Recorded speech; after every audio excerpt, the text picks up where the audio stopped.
On November 3, 2021, over the eastern Mediterranean, an F-35A assigned to a classified NATO patrol went dark.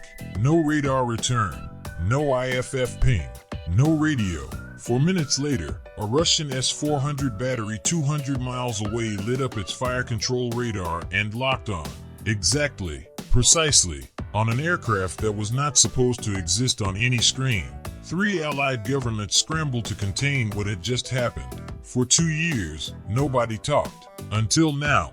This is the story of the Dead Zone incident. It's a story about a $1.7 trillion weapons program and the single tactical frequency that may have unraveled it. About the pilots who reported what they saw, and the commanders who told them they hadn't seen it. And about the moment when the most expensive fighter jet ever built became visible to an adversary who wasn't supposed to be able to see it. Parts of this story were quietly declassified 18 months ago. Other parts? You won't find them in any official record. Let me show you what really happened. 2015, Lockheed Martin delivers the first operational F-35 as to the U.S. Air Force. The pitch is historic, a fifth-generation multi-role fighter with a radar cross-section of approximately 0.0015 square meters, roughly the size of a metal golf ball. It can cruise at Mach 1.6, carry 8 air-to-air missiles internally, and prosecute targets without ever being seen. The Air Force calls it a generational leap, an adversary's worst nightmare. But inside Lockheed and the Pentagon, certain engineers are already running a different calculation. Because stealth isn't invisibility, it's a frequency game. The F-35's low-observable design is optimized for X-band and Ku-band radar, the frequencies most modern SAM systems use for targeting. What it cannot fully suppress, VHF and UHF bands, long wavelength, and Russia knew this. 0214 hours, November 3, 2021. 2 F-35s depart Incirlik Air Base, Turkey, call signs Viper 1 and Viper 2, tasking a classified ISR pass along the Syrian border.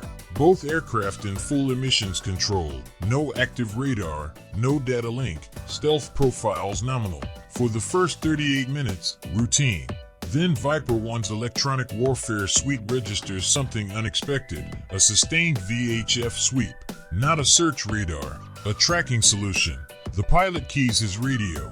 Viper 1, I'm painted. Repeat, I am being painted. Request immediate vector. 4 seconds later, 212 miles southeast, a Russian-supplied S-400 Triumph battery, operated by Syrian Arab Air Defense Forces, illuminated its 91 N6E engagement radar. It had a firing solution on a stealth aircraft flying a classified route that should have been undetectable. Viper 1 broke hard north. Countermeasures deployed. The lock held for 11 seconds before breaking. No missile was fired, but the damage was already done in the data logs of every system that had just witnessed it. No casualties, no shoot down. But what followed was a systematic effort to reclassify the incident before a full debrief could be filed through standard channels.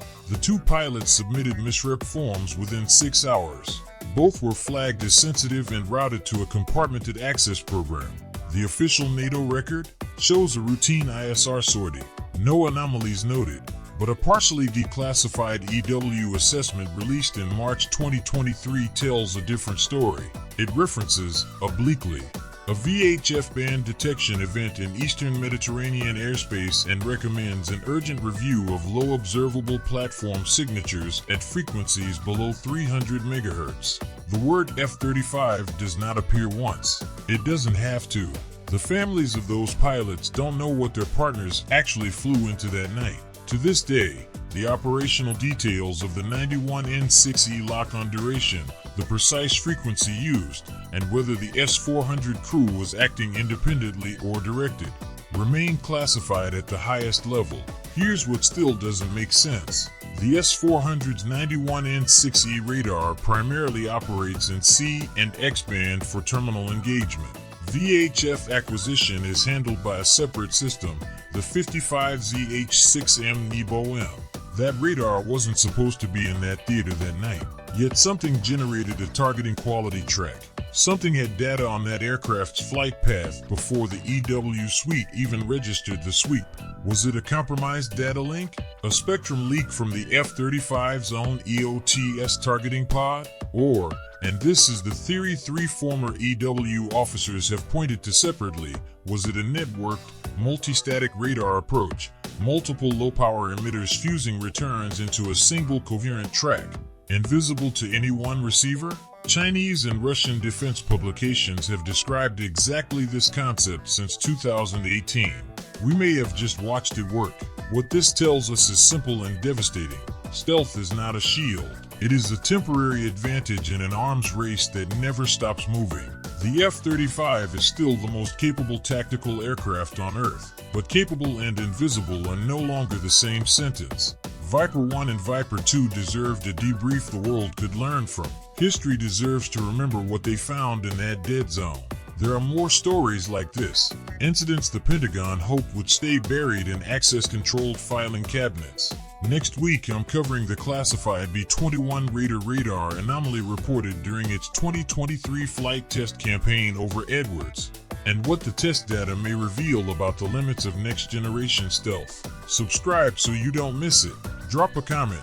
Do you think the S-400 got a genuine lock, or was something else broadcasting that night? To every aircrew watching this, thank you for what you do. I'll see you in the next one.